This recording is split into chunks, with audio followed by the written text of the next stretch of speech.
Tudo bem? Muito boa tarde. Muito obrigado pela presença de vocês. Peço desculpas aqui pelo ligeiro atraso de 8 minutos, mas é porque eu estava com problemas aqui de conexão. A conexão estava super instável e aí eu preferi entrar pela minha conexão própria aqui, que é efetivamente mais estabilizada. Como é que vocês estão? Espero que estejam bem.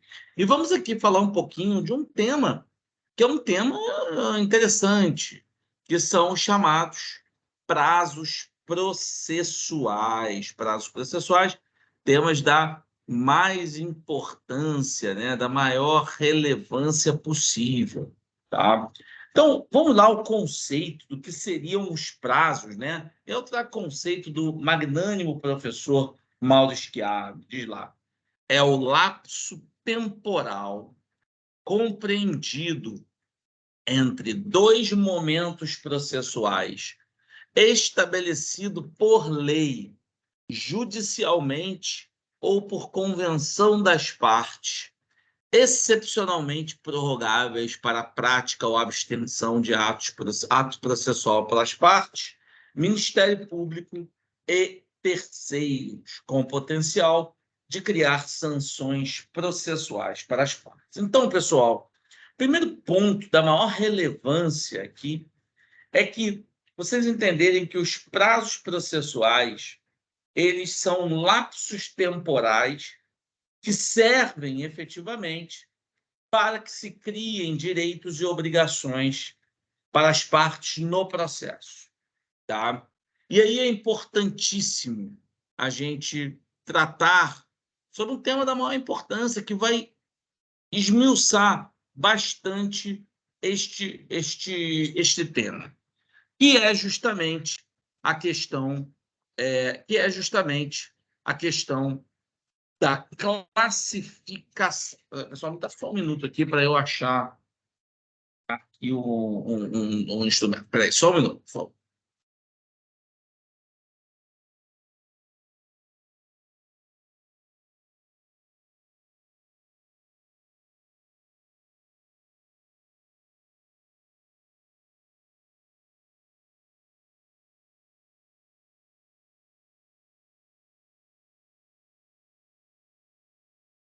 Desculpa, pessoal, estava aqui procurando meu fone de ouvido para que eu consiga falar melhor com vocês. Agora vai. Então,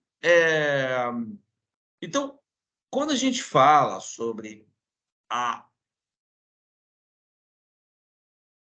classificação dos prazos, quando estava com a classificação, quando a gente fala de classificação dos prazos, tá? Existem algumas classificações que eles são próprios. Primeiro, essa determinação de direitos e obrigações das partes podem surgir a partir da sua origem, da lei, de atos judiciais ou de convenção pelas partes. Ou seja, então, a lei, ela pode determinar prazos trabalhistas,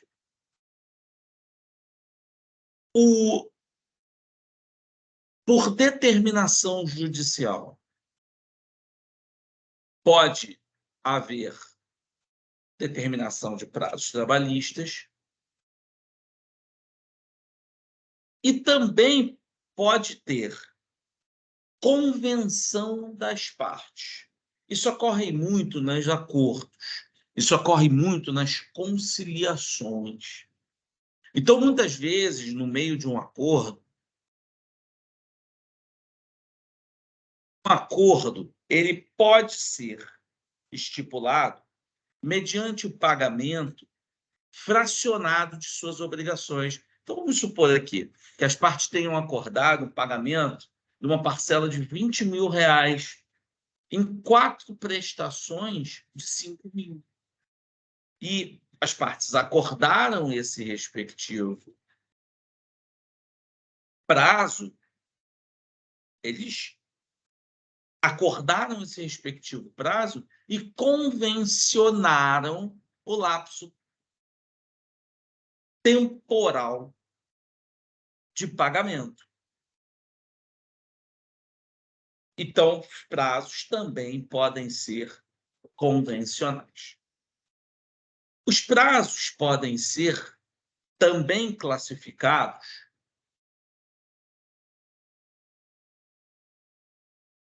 como prazos próprios ou prazos impróprios.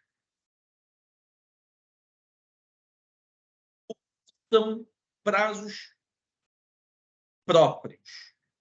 Prazos próprios são aqueles que são efetivamente destinados às partes. Então, prazos próprios são aqueles que são efetivamente destinados às partes do processo. Já os prazos impróprios são aqueles que são destinados a certas pessoas que trazem influência do processo, mas a eles não são aplicáveis os direitos e obrigações dele decorrentes. Então, por exemplo, prazo impróprio para o juiz sentenciar. Se você pegar, por exemplo, lá no procedimento sumaríssimo, o artigo 852-H, você vai ver que existe um prazo de 30 dias para que o magistrado ele profira a decisão. Esse é um prazo impróprio. Outro prazo impróprio também pode ser prazo impróprio para o Ministério Público se manifestar quando o Ministério Público, por exemplo, é custos legis do processo, não como parte. Quando o Ministério Público ele é custos legis do processo. Então, observe que, quanto aos destinatários, esses prazos podem ser destinados, portanto, propriamente às partes que auferirão os direitos e obrigações do processo, ou podem ser destinados às partes que não têm obrigações diretas ali acerca do processo. Uma outra classificação é aquela que divide os prazos quanto aos seus efeitos. E aqui os prazos podem ser preclusivos. Prazos aqui podem ser preclusivos, ou seja, os prazos efetivamente são prazos preclusivos quando eles, uma vez perdida a oportunidade de se manifestar, ele perde completamente a faculdade de prática do ato que ele está, ou podem ser cominatórios, ou seja, prazos que não fixam obrigações, prazos que fixam apenas alguns atos específicos processuais, e esses prazos eles não geram nenhum ônus para a parte, como, por exemplo, pode ser um prazo de, por exemplo, juntada de documentos ou, ao final do processo, de comprovação de quitação de verbas previdenciárias e fiscais, não causam nenhum tipo de ônus processual para as partes. E, por último, prazos peremptórios e prazos dilatórios. Prazos peremptórios são aqueles que, essencialmente, no momento em que se perde o prazo, automaticamente se perde a faculdade processual. E os prazos dilatórios são aqueles que eles efetivamente implicam em uma dilação do curso do processo. Então, feita essa classificação, nós aqui pontuamos duas características muito importantes acerca desses prazos processuais. A primeira é a ausência de fixação do prazo. Ausência de fixação do prazo. Caso o prazo para a prática de um determinado ato processual não esteja expresso nem em lei, nem judicialmente e nem convencionado pelas partes, o prazo será de 5 dias. Ou seja, a ausência de fixação da parte, ela automaticamente traz a obrigação de que o prazo será fixado por 5 dias. Outro ponto importante são os chamados prazos privilegiados da fazenda pública. A fazenda pública, ela possui prazos privilegiados. E esses prazos privilegiados, cuja regra processual civil é parecida, eles têm uma regra própria no processo do trabalho, por meio do decreto 779 de 49, que é o prazo em quádruplo para contestar e em dobro para recurso.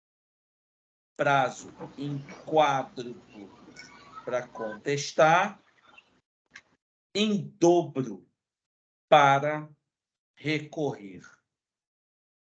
Bom, esse prazo em quádruplo para contestar, ele envolve, obviamente, no processo do trabalho, onde nós não temos no processo do trabalho um prazo para notificação, prazo para comparecimento à audiência. Esse prazo, obviamente, ele envolve o prazo para notificação à audiência. Segundo o artigo 841, o prazo para notificação à audiência é um prazo de 5 dias mínimos, né? De 5 dias para comparecer à audiência. Quando você tem um prazo privilegiado trabalhista, o prazo mínimo para a designação da audiência é um prazo mínimo de 20 dias. Então, os entes públicos da administração direta autárquica fundacional, os entes públicos e a empresa de Correios e Telégrafos, excepcionalmente, eles auferem este prazo privilegiado, né? Sendo que eles têm 20 dias mínimo para a marcação, a designação da audiência e, obviamente, o prazo em dobro para recorrer. Então, a gente, no processo do trabalho, não aplica aquela lógica de prazo em dobro para tudo. É o prazo em quadro para notificação mínima em audiência e o prazo em dobro para recorrer. Maravilha? Então, agora vamos para as comunicações dos atos, que é o momento em que o início do prazo, via de regra, é fixado. Então, como é que se dão as comunicações dos atos do processo de trabalho, né? Na fase de conhecimento, a notificação inicial desses atos se inicia por meio de uma notificação inicial postal. Se inicia por meio de uma notificação inicial postal. Essa notificação inicial, presta atenção que a lei ela não faz menção à expressão citação.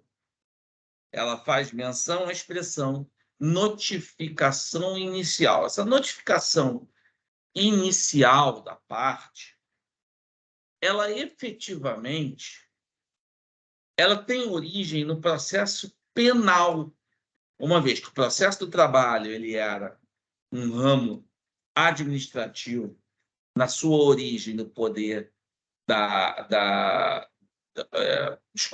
do poder executivo. A Justiça do Trabalho era do poder executivo e, portanto, era um procedimento administrativo. E o inquérito é a fase administrativa da persecução penal. Olha a identidade. Caso essa notificação postal ela não tenha sucesso, a notificação será por edital, salvo no procedimento sumaríssimo. Caso não, a notificação vai ser feita pela sede da vara, diretamente ali, aquele papel que fica na porta do tribunal. Atenção para notificação postal e um prazo presumido de 48 horas para presunção de notificação. Se eu, presumidamente, não recebo essa notificação,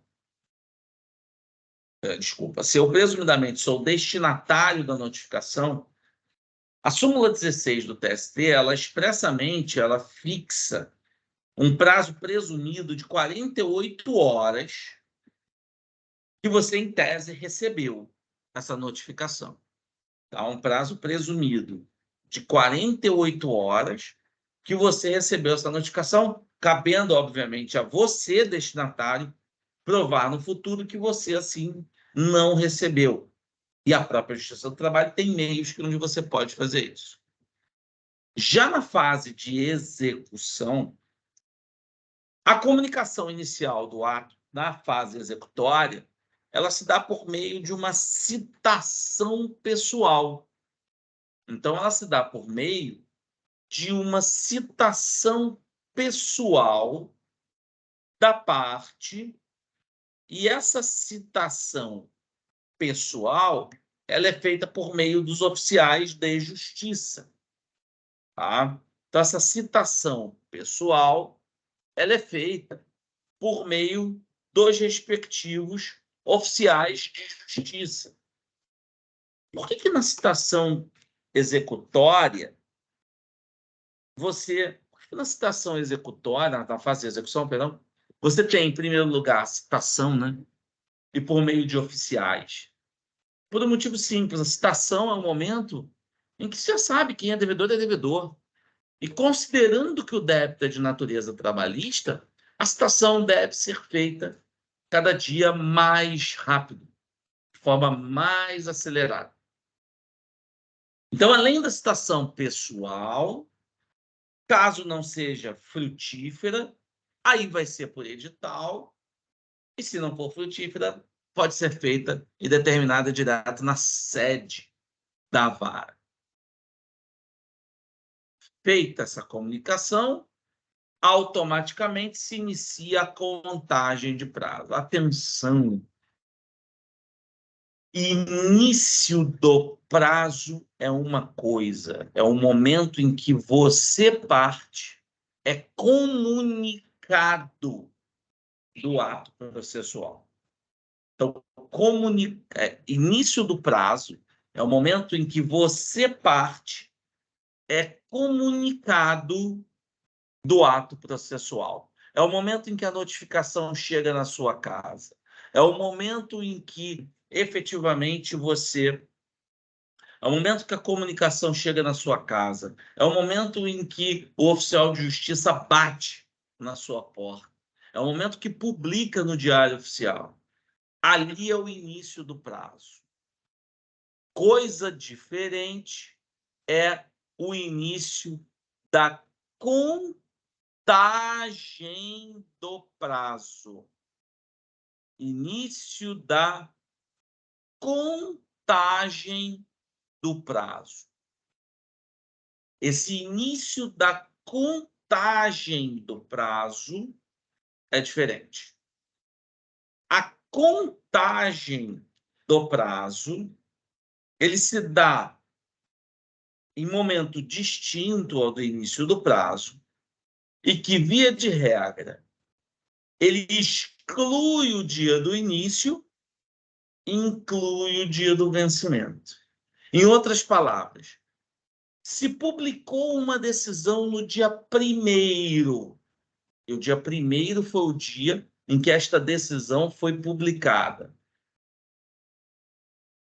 O dia 1º é o início do prazo.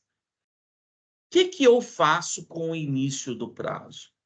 Eu excluo o início do prazo e começa a contagem no 1º dia útil subsequente, onde começa a contagem, e a contagem começa no dia 2. Então, prestem muita atenção, porque início de prazo é uma coisa, é o momento que você recebe a comunicação do ato processual. O início da contagem é diferente. o início da contagem do prazo, exclui o dia do início e começa a partir do primeiro dia útil subsequente.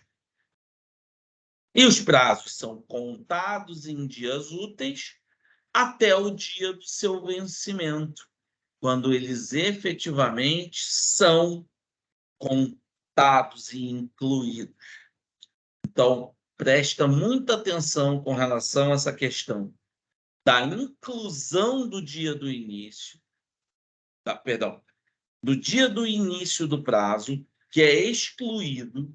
Uma vez sendo excluído o início do prazo, a contagem, o início da contagem se dá no primeiro dia útil subsequente e a inclusão após a contagem em dias úteis se dá a partir do dia do vencimento. Atenção para 2 pontos. Súmula 1 do TST.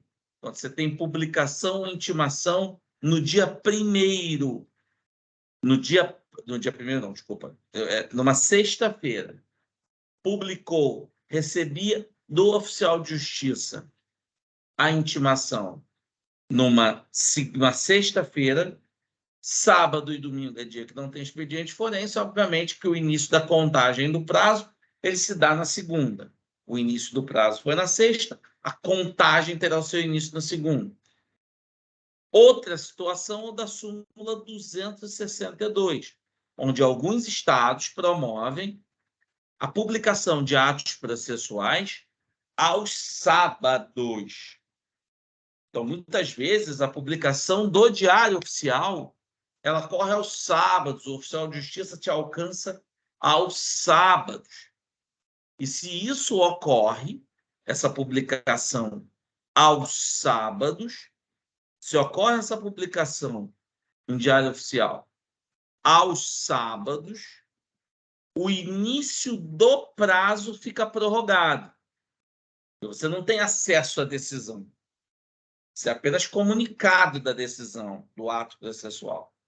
E aí o início do prazo ele vem para o primeiro dia útil, por exemplo, uma segunda-feira, e a contagem se dá no subsequente, considerando que o dia do início é excluído, e a contagem vai se dar no dia 2, terça. Então, todas as vezes que você tiver uma publicação aos sábados, o início do prazo ele é automaticamente protraído para uma segunda, o primeiro dia útil, e o início da contagem ainda depois. E, por último, inclusão do dia do vencimento. Atenção aqui para a aplicação subsidiária do processo civil, onde, lá no 224, parágrafo 1º, caso o prazo vença em feriados ou dias úteis, automaticamente o seu vencimento ele é prorrogado para o primeiro dia útil em sequência. Então, muita atenção a isso, tá? Essa questão da contagem dos prazos processuais trabalhistas do artigo 775. Essa contagem dos prazos processuais trabalhistas, ela leva muito a erro. É objeto de uma série de erros de contagem por parte de todas as partes, todo mundo que faz parte do processo. E, efetivamente, esse inclusão em vencimentos ou dias não úteis, essa inclusão do dia do vencimento, ela é importante porque mostra que uma necessidade, né, de prorrogação do prazo processual no dia em que efetivamente não estiver funcionando. Ok, prezados. Prazos processuais trabalhistas. Pessoal, fechamos aqui e eu agradeço muito a presença de vocês nessa jornada. Na semana que vem nós teremos mais temas que serão por vocês aqui. Espero contar com a presença de vocês. Um abraço, queridos. Fiquem Professor, com Deus. está escutando? Que é isso, gente? Não está escutando, já saiu.